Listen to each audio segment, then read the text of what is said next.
You can just start doing it. A lot of us get held up in our own perfectionism. Like we want like the perfect brand image and we want the perfect packaging. If you're solving a problem, if you have a product that people want, you don't need that to start. And I think one of the big turning points, I got an email from a firefighter and she said, I love this hair tie so much. I'm done with my shifts and this is the only thing I found that keeps my hair untangled. This is a lifesaver. I was like, oh my gosh, a lifesaver?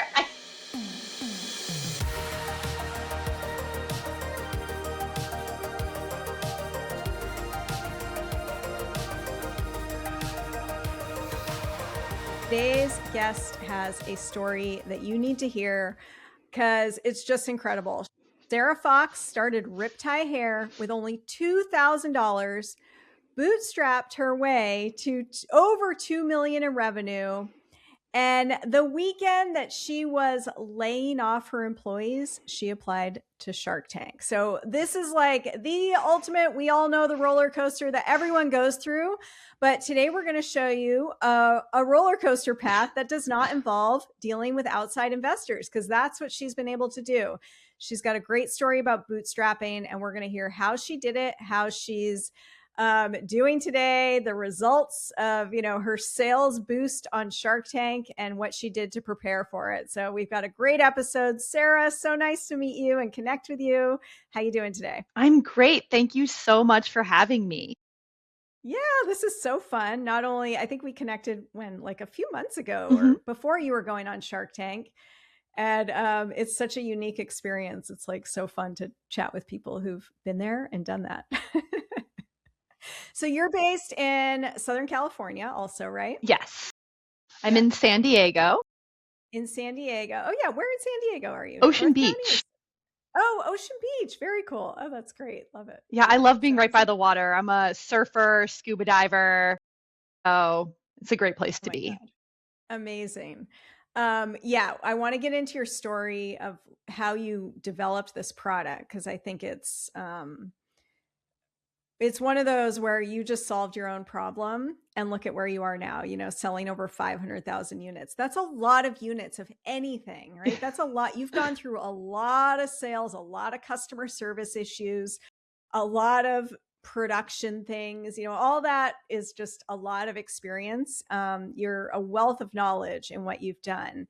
And so let's start off. I think the most relevant thing to this audience is really like this bootstrapping piece, because we hear a lot of people talk about bootstrapping. And typically, I've even posted about this on LinkedIn, that a lot of people say bootstrapped, but they actually got outside investment from, significant funding from kind of friends and family or wherever, right? But you legitimately started with just a few $1,000s, right? I did. So just a brief background on the product. I was working at a scuba shop in Guam and I was having such a problem with my hair. So I have really long hair. It tangles really easily. And I was getting out of the ocean and spending hours in the shower just with a bottle of conditioner and a detangling brush trying to get all these knots out.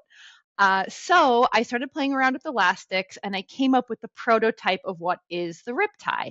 And it's basically, for those of you who haven't seen it, two hair ties that are connected by an elastic braid.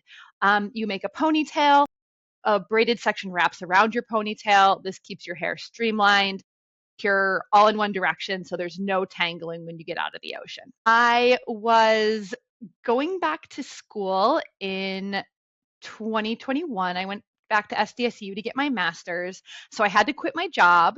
And when I quit my job, I was living with my fiance and now husband, so expensive in San Diego, and I had to quit my job. So we were spending more money than we were making. And I thought, oh, maybe I can sell those hair ties that I made in Guam.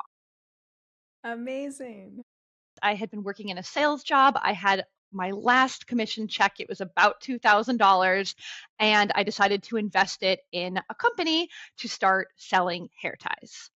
And I started really so lean, and this product, I was really lucky in the product. I could make it myself. Okay, so yeah, I was going to ask you, so you could make it yourself and package it and ship it, I guess, right? Yes. Okay, keep going. So I set up a production studio in my second bedroom and I had elastics and shipping bags, a printer to print out labels. I did the 3 month free Shopify, or Shopify 3 months for $10 or something, whatever it was then.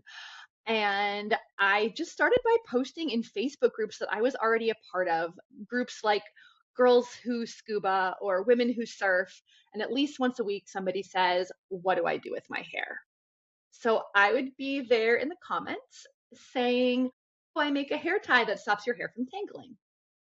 And every time I was posting, I was getting 5 to 10 sales. And when I say it was this website was the worst website you've ever seen. It was photography that I did. I'm not a photographer. I designed the logo in Canva.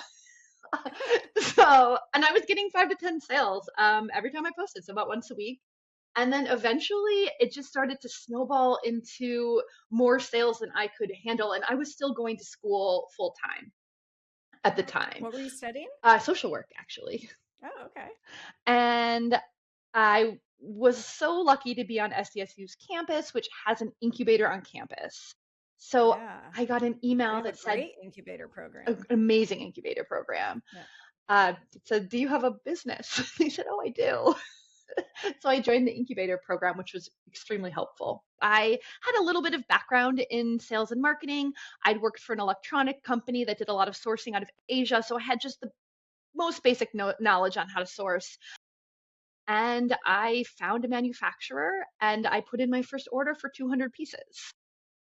Wow, that's amazing. And so you use the sales to pay for those Hmm. 200 pieces. Did Yes. they give you like reasonable terms and it was, that wasn't too big of a No, it was fine. I had enough money from the sales of all of the hair ties that I'd made to pay. I didn't pay myself for the first 2 years, I think. I put all of the money back into the company. So yeah, I put my first order in for 200 pieces. And I think in retrospect, I was quite lucky because the manufacturer I found is still the manufacturer I'm working with. And now we're ordering, 50,000, 70,000 pieces at a time. Oh, I love that story. They must be so happy too. It's like they take a chance on Hmm. people, and so that's so cool. I think real quick, just kind of side tangent, it's so funny how, you started this to make extra cash on the side and you don't pay yourself for 2 years, right? It's like everybody, like I did the same thing. Nobody realizes, not nobody, but you hear this story more often than not. You don't realize how long it can take to pay yourself. I was doing other things on the side to just get by. But when you start getting validation like that, you kind of just have to keep going and trust the process that it's gonna work out. Yeah, I know. My husband was like, I thought we were doing this for extra cash. Yeah. Yeah. Supportive partners required here because Definitely. it can be a long road. They, Um, yeah, So I think that's the biggest thing to me is you were in Facebook groups because that's the tough part, right? Like you mhm. can make a product at home. Well, first of all, props to you for like coming up with a solution, all of that. It's amazing. I love these like little problem solvers, not little, but meaning a problem that's still out there that's real. People are talking about it in Facebook groups, but nobody's solving it yet. Mhm. It's amazing. There's still things like that out there all the time. And the fact that you found a free marketing channel. So, I mean, it is just really, really cool. I think a lot of times we get bogged down in the traditional, like, I need to do Facebook ads and I need to pay to do all this stuff when there really are more grassroots ways to get your word out there and test what you're doing. Because if you started doing that and it was crickets for 6 months and you only got like 2 sales, you probably wouldn't have wasted any Mhm. time or money continuing it, right? But you got early validation in a very grassroots way that kind of told you to keep going. So, what was the point when you were like, okay, this is really moving? I got a production manufacturer. What was your next step from there? Did you feel then pressure to sell more? Or like, how did you then, like, talk us through a little bit more of the following year of how you continued to grow? Yeah. So as soon as I got my first order from my manufacturer, and it took a lot of back and forth before I got that first order. So I was still making the hair ties, posting more. Sometimes I had to post less because I just didn't have the time to make enough hair ties. Um, Wow. and I was getting all this early validation. So I got my 200 units and I decided to try a Facebook ad. I think I started with a really low budget, $5, $10 a day, just a very simple ad. It was a picture of me on the beach with scuba gear and the hair tie in my hair. And I think it said hair ties for scuba divers. Just a still image, a link to my website. And by this time I had professional photographs of the hair ties. So I started getting a lot of emails from my earliest users. And this was both the users from the Facebook groups and then these first women that were mostly women that were responding to the ad. And they were saying, hey, I bought this for scuba diving, but I actually also use it on my motorcycle. Or, hey, have you considered marketing this to horseback riders? Because I'm a horseback rider and I wear this every day. And I think one of the big turning points, I got an email from a firefighter and she said, I love this hair tie so much. My gear is really heavy with I have, heavy gear, helmet. My hair is horribly tangled after I'm done with my shifts. And this is the only thing I found that keeps my hair untangled. This is a lifesaver. And I was like, oh my gosh, a lifesaver? So that I think was one of the first moments where I realized that the hair tie was bigger than I thought my audience was the ocean and surfers, scuba divers, swimmers, very water focused. And my customers told me differently. They were the ones who said, hey, this isn't just for the water. This is for every other sport or activity that tangles hair. Wow, that's incredible. Yeah, because you kind of think if it's only for scuba, granted, there's a lot of people that scuba dive, but a lot of the products that are marketed to scuba divers are really high price Hmm. point, right? So when you have a hair tie that's a lower price point, realizing you have a much bigger market is a good thing. Yeah, Yeah. yeah, I Right? remember looking at these early Facebook ads and I was getting a really low CAC and I was looking at the what was the projected audience for this ad and it was millions and millions of people and I was just blown away. I was thinking, could I really show an ad to this many people and get this as my customer acquisition cost? Maybe I can really scale this. But for the first, like I would say the first year and a half, I struggled a lot with inventory because I needed to get enough cash to then replace my inventory. So that was my biggest struggle in the first couple of years. And I just Yeah. kept losing momentum. Okay, so talk to us a little bit about that because that is the tough thing with consumer products is you have to spend money before you get paid. Hmm. So talk to us about like that process. How were you managing that? Well, I really didn't have any experience with production. So had a spreadsheet and I was just guessing how many of each SKU I might sell. And I started with just 5 SKUs. Um, so I was projecting out and I was trying to match my orders, but I wasn't very good at it. So I was kept going out of stock of my most popular products. I would place an order, sell it all, then play, and as I was about to sell it all, I'm like, oh my gosh, I need to place another order. So Wow. then I'd place a larger order with my manufacturer, and I think I just kept snowball like putting all of the money back into manufacturing. But I remember the first time I put a big order in, I wired $30,000, which seemed like an enormous sum of money at the time. Interestingly enough, that was I graduated college in 2004, and that was my salary my first year out of college, $30,000. Oh my gosh, isn't that crazy? And then Yeah, wiring that for a PO. and then I was wiring that for a PO, and I had been working with the manufacturer for a year and a half at that point, so it wasn't like I was nervous about it, but I Yeah. remember I was just like my heart was pounding, and I was like, oh my gosh, I can't believe I'm about to set this huge amount of money. Um, but that's really what we needed to do to grow was to place bigger POs. Yeah. And where were you warehousing and fulfilling everything from? So for most of the first 2.5 years, just out of my second bedroom still, I was fulfilling myself Wow. up to when we were at 70 orders a day is when I, well, there was two things happening. First of all, I was 7 months pregnant. Second of all, Oh my gosh. we were getting, or seven, we were getting about 70 orders a day, and I was really falling behind on the fulfillment. I couldn't spend any time doing anything except for fulfillment. So I decided I needed to get into a 3PL. Also, as I mentioned, I was pregnant, so my second bedroom where our warehouse was operated was also needed to turn into a nursery.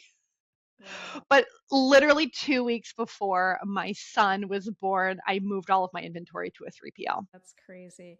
Yeah, I think it is so funny. I came from working with these big brands where there's like fulfillment and, warehouses and all this stuff. And I just thought that's how you have to set stuff up from the beginning. Now, granted, I had an alcohol products. It's not like I could make it at home and store it. There was licensing and all that stuff. But even still, I think that a lot of people jump to, I need a fulfillment center. It's funny. I walk every day, and probably like 3 blocks away there's this garage door open all the time, and I'm dying to go talk to the guy, but he's in there like sewing, and you can tell he's shipping and doing something out of his garage. It's some sort of like apparel thing, but you can save so much money and have so much more control and less risk when you own all that for as long as you possibly can. um, which is so important. So I think that that is a really good lesson, is like, do I have to be doing this, moving to a fulfillment center sooner? Like, we just get so caught up in spending money that doesn't really have to be spent that early on. It's so easy to do it. So once you switched to the fulfillment center, what was that like? Were you able to? Well, then obviously you were kind of with a, a newborn. Yeah. How was the life side of things at that point? But it was crazy. I remember my mentor at Zip Launchpad told me, okay, Sarah, you need to find another fulfillment solution. This is not going to work for you with a newborn. And in my head, I'm thinking, why? Like, the baby will just be like in the bouncer and I'll be fulfilling orders. Luckily, I listened to her, though. Luckily, I listened to her because then I had a newborn and I thought, oh man, it is a really good thing that I am not fulfilling orders because those first few months are just so crazy. So I did have a business manager who worked with me for the first 3 months after my son was born, so that got a little bit of a maternity leave, and then I had a nanny who came in part time. So I slowly transitioned back into full time over the first 5 months, and we didn't Got it. grow a lot in that period, but I think that was fine. Yeah. And what's fine is that you didn't have to report to investors. So Hmm. you could be okay with, I'm going to just let things be flat for a few months and, be where I'm at. It's like that's a real pressure when you have investors involved. Like, if the expectation was to grow, regardless of whatever's happening in life, you're going to feel a lot more pressure to grow during that time than if it's just you and your husband making that decision, which is really nice sometimes to not have that outside pressure. You mentioned something Launchpad. Is that through Dan Negroni? Is that his? Well, the Zip Launchpad is the SDSU's on campus Oh, incubator. that's theirs. Okay, Yes. yeah, yeah. Well, I'm thinking Launchbox. That's the name of his. He used to have like an entrepreneur thing in San Diego. So who I think that's an important thing. So you didn't come from this, background necessarily, a little bit of sales. How often were you meeting with your advisor there? Like, where were you getting help from through this whole process being new to this? Well, I think that the Zip Launchpad was extremely helpful in taking. I had an idea for a business, but I didn't really have the background that I needed or the know-how of what to do next or what it would look like or what a path towards paying myself would look like. Mhm. So I met with my mentor. I was assigned a mentor. I met with her once a week, and she's actually still on my advisory board now. So we still are in touch, which is amazing. And then they also set us up with they have lawyers, IP lawyers, or accountants that do pro bono work for the organization, and then we'll meet with you for a half hour a month. They taught me how to run meta ads. They taught me how to use QuickBooks Online. It showed me how to file for a trademark and for patents. So it was really helpful to have that. A group of people with more experience than me who could just even point me in the right direction. Yeah, that's huge. So I think another interesting thing, and a lot of this is just coming to mind as so much of we're always talking about like raising money and what you need to do to get investors, right? And Hmm. that is like build a team is a really critical part before you raise money. But when you're bootstrapping, you don't have to build a team. You can just get help when you need it. And so much of that stuff you can do yourself in the early stage. It's not super complicated, right? Like a QuickBooks. Like, yeah, you don't have to be a bookkeeper to figure out how to just invoice your customers and do a basic bookkeeping. So at what point did you make your first like even contract hire or full-time hire? Like where were you at revenue wise? And what was the tipping point to get you to bring on more help? Um, so I owned a lot. I did everything for the first 2.5 years. And I think that in some ways that was really helpful. For example, if I had a customer service agent handling all the customer service, I maybe wouldn't have heard from these early customers who were saying, oh, the hair tie is so much more than you think it is. If I had outsourced to a warehouse immediately, so I would have maybe not known. I did the cost benefit analysis. If I pay myself minimum wage and I'm packing these orders, am I making enough money? What is it costing me to pack each order? And then when I found out that the warehouse could do it for just a little bit more than paying myself minimum wage, but then I could focus my time elsewhere, that it became an easy decision because I had already like owned all of these parts of the business. So I knew when I needed help, and I already had been doing it myself, so I knew exactly what I needed. The first outsourcing decision I made was customer service. That was taking up a lot of my time, responding to emails. It's a lot of really repetitive work. So I brought on a virtual assistant to help me with my customer service. And then the second, I brought on the business manager when I needed to take maternity leave. So those were my first, sort of my first two hires. And about where were you at revenue wise? I Like think we before a were, million or? I think we were at just, okay, let me think about this for 1 second. And ballpark, I think we were just about at 1 million. Okay. That's amazing. You were at you had done $1 million in sales before you brought on any help. Like that's incredible. Okay, wait, maybe Okay. 500,000. 500,000. Yeah, Even half a even million. Yeah. still, honestly, even still, a 500,000 in sales. Some people it takes a long time even with a team to get to a 500,000 sales. So that's amazing. I think that yeah, like you said, you learn so much Hmm. doing all those functions yourself and then knowing exactly like what to outsource, the pain points that will kind of make your life easier and the things you hate to do or repetitive that you can hand off.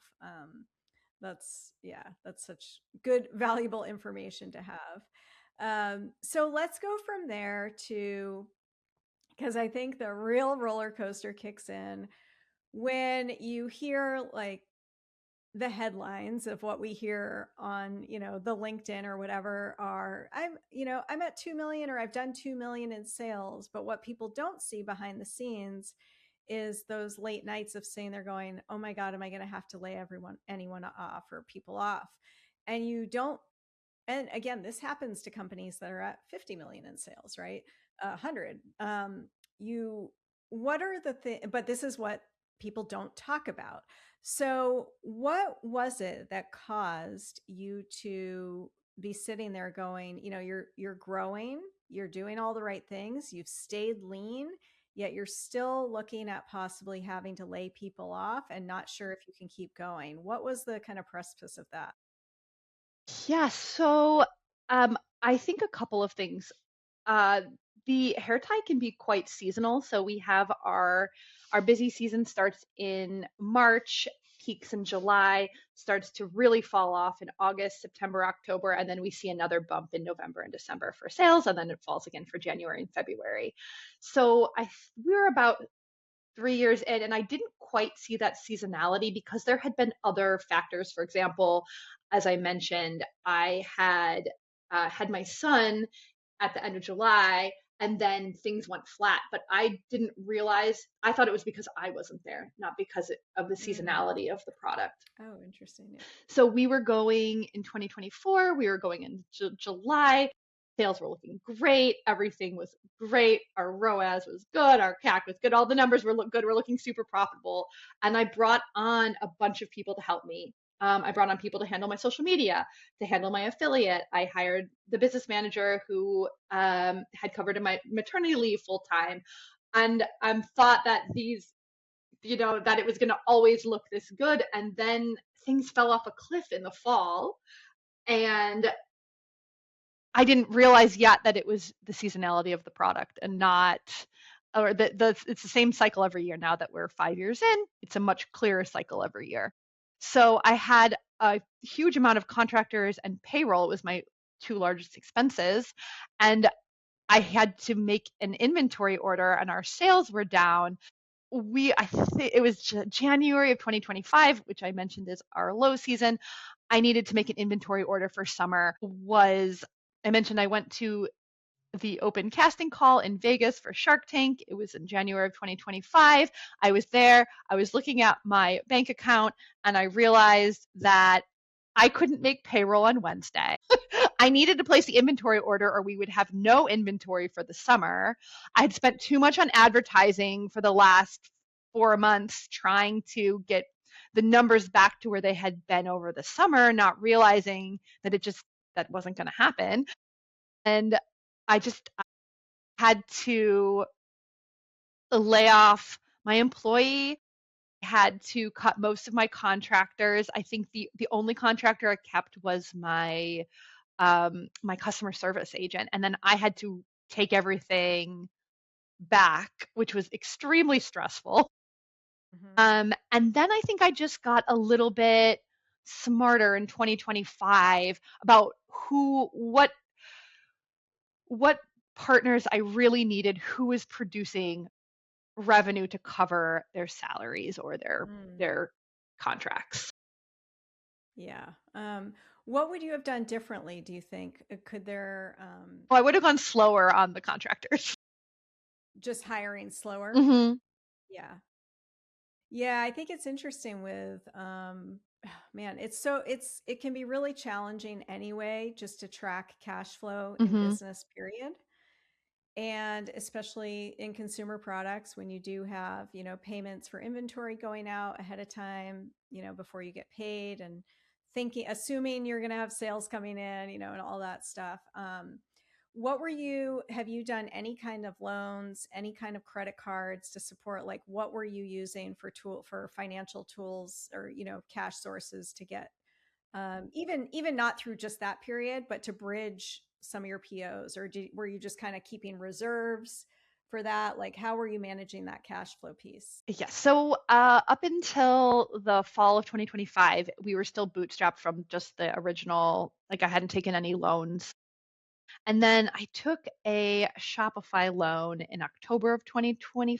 Oh, I'm sorry, 2024 is when I took a Shopify loan then. And then when I came to January and that money, I still I couldn't make the inventory payment and make our payroll. So that was concerning. I did at that point make a shareholder loan. So I talked to my husband and we took more savings and put it into the company. But by that time the idea had been validated. So we weren't nervous about it. So I took a shareholder loan to pay for our inventory order. Um, Laid off my employee, cut our contractors, and then I have a line of credit that I've used at my bank, but mostly I use that to fund POs. Mm-hmm. Yeah. And Did I you ever do use talk credit card. I put all of my ad spend on credit cards, but I pay it off every Yeah. month. Yeah.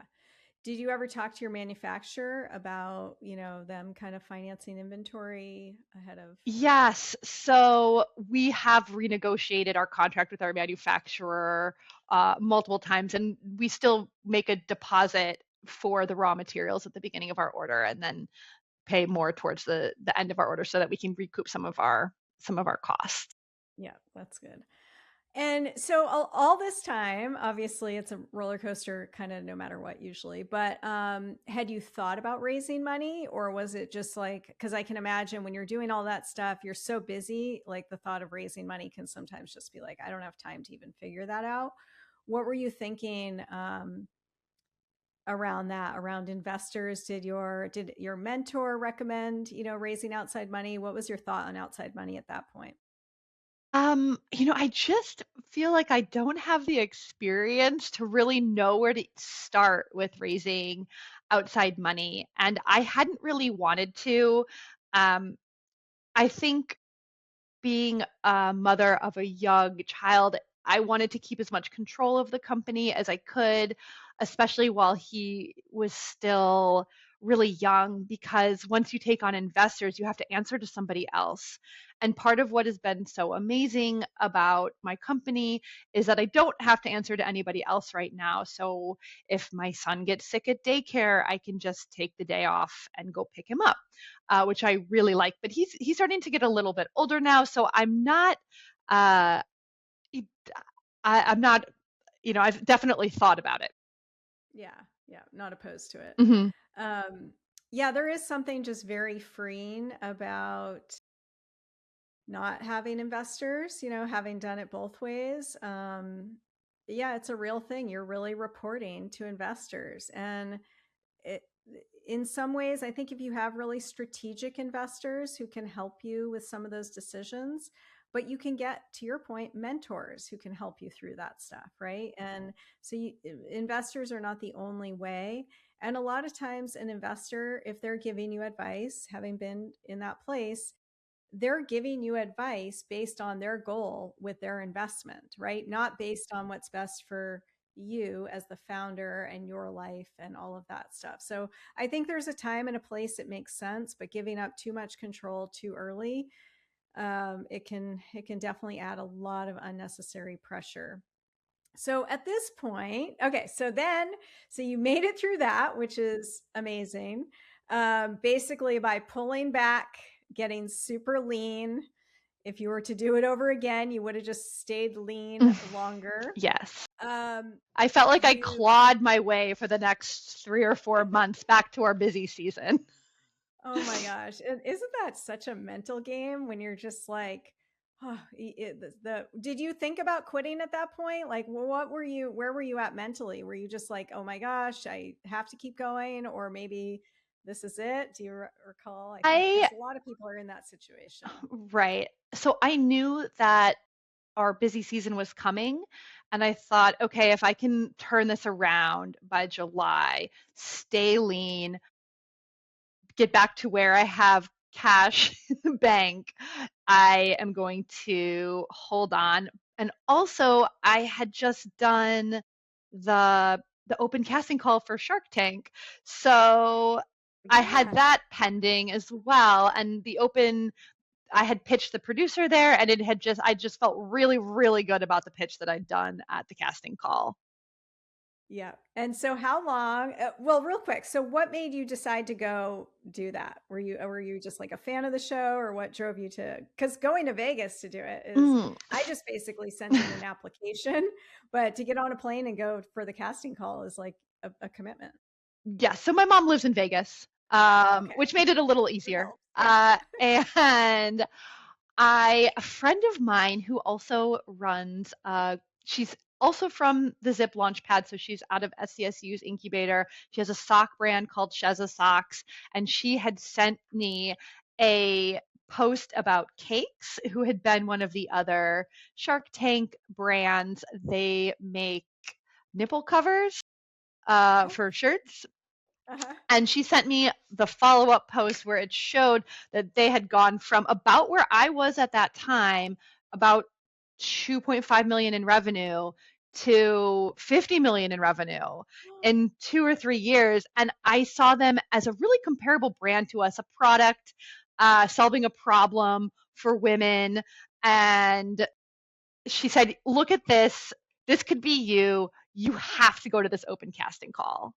So how long was it you did the audition? How long was it before and then so when was that? Sorry, that was Yeah, 2024? I auditioned in January 2025. 2025 and my 25. episode aired in March of 2026. So it took Yeah.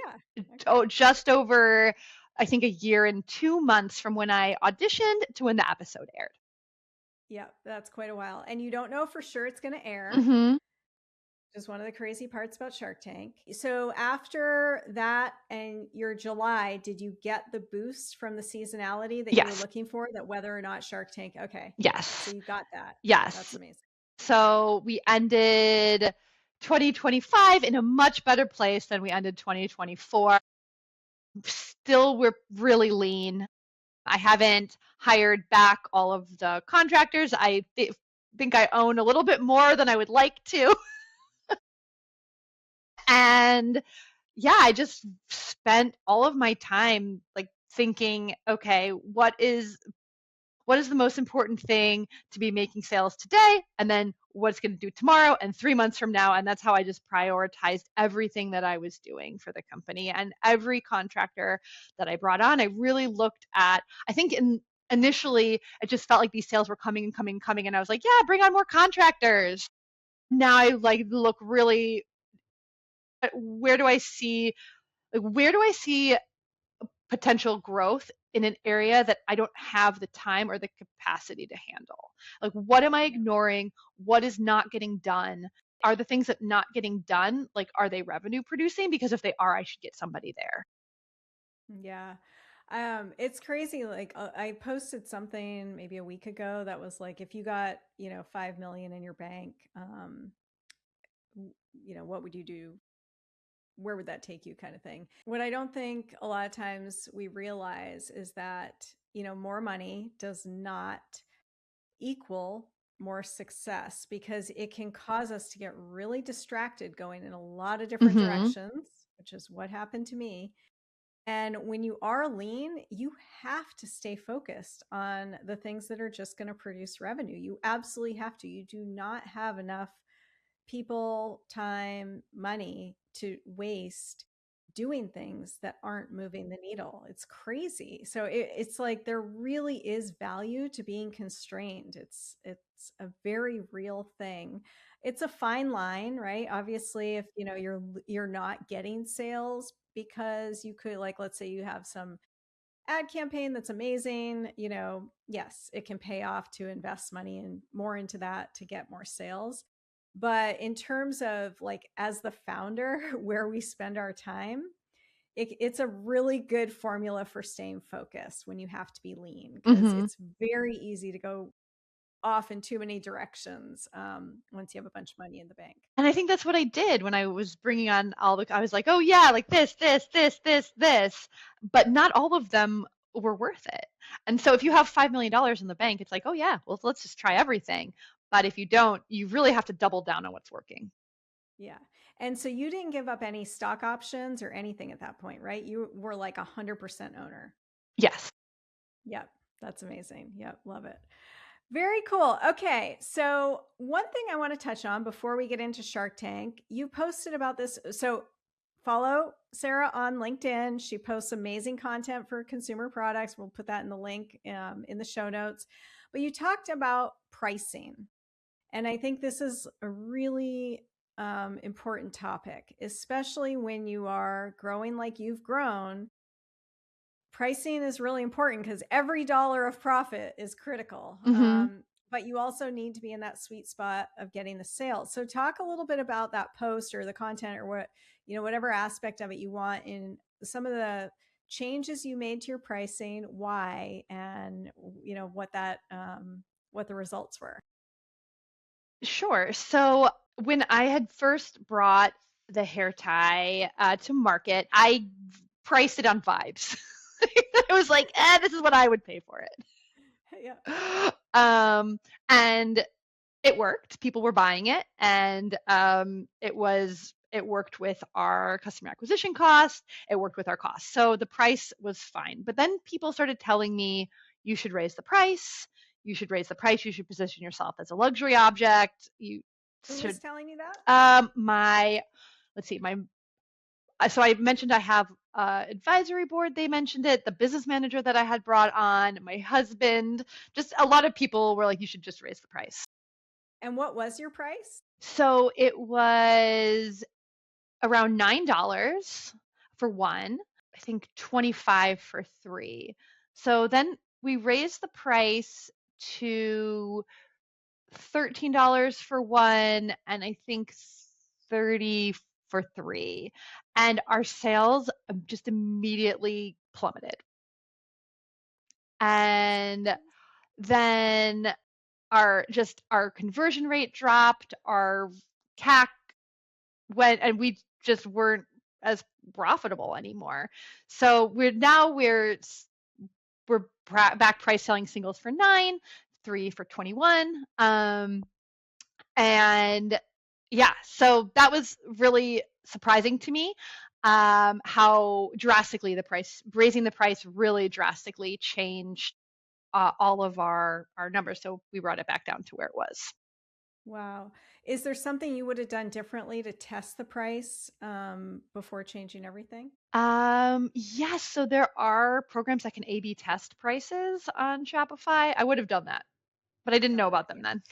Yeah. Yeah, no, that's interesting. Because I think $9 for one hair tie, something that you can technically lose, if you're doing whatever, is already quite a bit more than just Hmm. the price of one regular hair tie. And who knows, it could be just the psychology of that, like over $10, under $10. There's so many like psychological elements to Hmm. pricing. But I think that's a really good lesson learned is like, and trust your gut. You had a good gut feel. You were the customer, and sometimes like that actually does go a long way. you Okay, let's talk about your experience going on Shark Tank. You'd never pitched an investor before. You decided to go on the show. You did the audition. What did you do to prepare for the actual recording? Oh, well, I practiced the pitch. When I think about it, there's kind of three parts to Shark Tank. First, there's your pitch, which is about 60 to 90 seconds, and you want it to be really theatrical and funny. And uh, so I had come up with something very similar to what my final pitch was, which I come out wearing this crazy knotted wig. It's huge with a surfboard. Um, and then I take the wig off, demonstrate the product, and then I have a video. One of our affiliates is a shark diver up in Oahu, Hawaii, and she sent us these amazing videos of her with the hair tie surrounded by sharks. So I really wanted to have a fun, like a fun pitch. And then you give the sharks your product. And I thought this was really great. I gave some of the sharks, they don't have hair. Yeah, that's right. So I came up with the idea to give them wigs and funny colored wigs. And I think Wow. that was just great. So the guys all put the wigs on, and then they kept the wigs on for the entire negotiation. It was hilarious. Oh my God, I love it. Yeah. So definitely coming up with something theatrical that makes good television was my first goal. Then the part that was you can practice a pitch, you can practice it 10,000 times. I did theater in high school, so I know that I can get up in front of an audience and deliver a monologue and be fine if I've practiced. If I know it, I know I'm going to be okay. So that to me wasn't the frightening part. For me, the questions were really Mhm. scary. So I enlisted, so I mentioned the advisor from Zip Launchpad and a couple of the other people at Zip Launchpad. They put together a practice Shark Tank where they just grilled me on questions, and then they were fiercely negotiated with me at the end. And that was just the most helpful thing, because in the practice negotiation, I totally froze. I didn't know what to do, and that really helped me understand what I wanted to get out of the negotiation on TV. So that was what I did to prepare. It was a really, I really practiced that pitch 10,000 times. I was doing it in the shower, I was doing it in the car, I was doing it to, in front of my husband as many times as he would let me. So, but that's the part you can control. Yep, totally. Yeah, I think it goes, I mean, it's true for any pitching to any investor. And I think this happens a lot where people practice the pitch, but they don't practice the Q&A, and that can trip you up. And you see people on the show, again, I've mentioned this in the past, but I had a friend who'd raised a bunch of money and went on Shark Tank and kind of was winging it and really flailed because it's a different type of one. That show is a different element. It's Hmm. even more intense than any investor pitch you could possibly do. But even in any pitch, it's like the Q&A, practicing can make a massive, massive difference. It's like that is where they're really judging you. I feel like Hmm. you can do the pitch, you can get through it, whatever, give the highlights, but how you answer questions, how you address the hard questions, whether you're upfront about stuff, they can sniff anything out, He you definitely know. can. Was there a question or anything that caught you off guard? Yes, and I totally froze. I was one of those people. I think people watching it were like, "How can you not know all your numbers?" But they find the number you don't know. Yeah, it's crazy. They They, and they were they doing this to you, like throwing questions at the same time to try to throw you off? Like uh, that part is hard. yeah, it was definitely hard because you need to balance and you want to answer all the questions, you want to get to them, you Yeah. also want to say what you want to say because there's Yes. things like I forgot to say that I bootstrapped from $2,000. I got off the set and I Oh was like, no. "Oh my gosh, I didn't say that." Um, but that's So yeah, okay. what It, was the it it question? turned out fine. But they asked me how much you spent on advertising last year, and I totally froze, even though I knew. Well, yeah, it's easy to freeze in that environment. It's like pretty intense. Oh my God. How long do you think you were in there? Like a good I was like an actually in hour? there very short. I was only in there for 25 Oh. minutes. Oh wow, They that's told not me it was bad. one of the shortest ever. Yeah, very cool. And you definitely had some interest. You had Hmm. people fighting. So people have to watch the episode. What episode? Do you know the episode number so people can I go and look for it? do. It is season 17, episode 13. 13. Okay, we'll put that down below also. Well, congrats to getting that done. So now that the show is aired, you got the massive, Shark Tank wave. You've done, Hmm. how much would you say you've done in revenue since the show aired? Almost $500,000. Since in the past month? Yeah, which is half half a million dollars in the past month. That's amazing. That's crazy. So yeah. that's like because you said you did 2 million last year around, is that Hmm. correct? Yeah.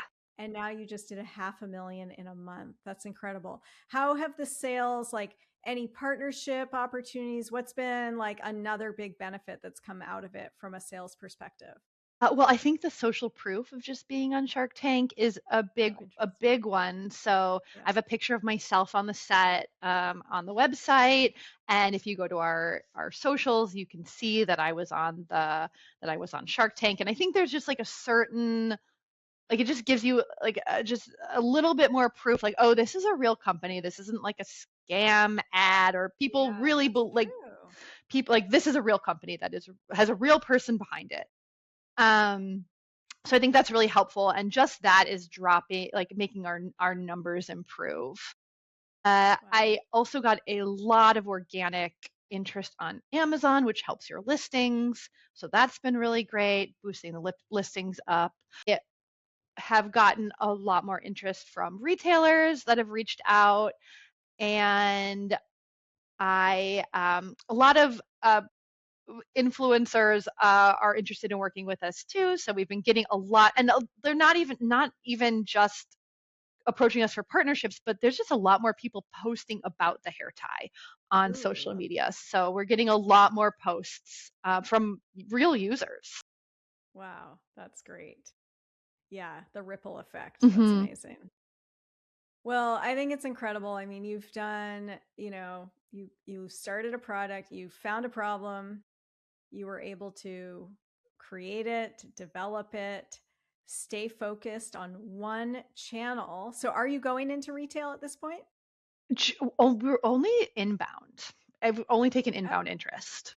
okay. I mean, I'd like Got it. to. I'd like to. That's where I would. Yeah. That's where I'd like to go next. But right now, growing D2C, it's just we're still growing. So Yeah, why bother? See, that's amazing. Like just to even stay focused there. That's one of my regrets was putting too much focus on too many different retail channels. It's a lot to go in. Like if you were to get a massive PO with CVS right now or somebody, I mean it can be good, but it's a completely different um pursuit in a lot of ways and it can be a lot of work and distract from a channel that's already growing. You know what I mean? So hmm like you said, if you've got a channel that's growing and you haven't like maximize that yet, why spread yourself too thin going multiple directions? So I think you're really smart for doing that.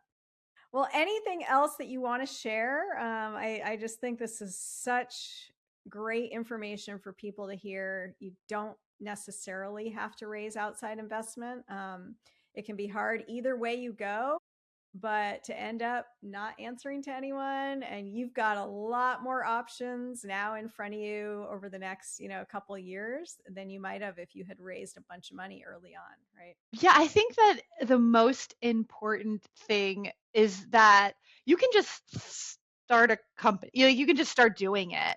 And I think that a lot of us get held up in our own perfectionism. Like we want like the perfect brand image and we want the perfect packaging and you want it to be like, custom this and like beautiful photographs and a beautiful website. But you don't, if you're solving a problem, if you have a product that people want, you don't need that to start. As I mentioned, I took photos on my iPhone.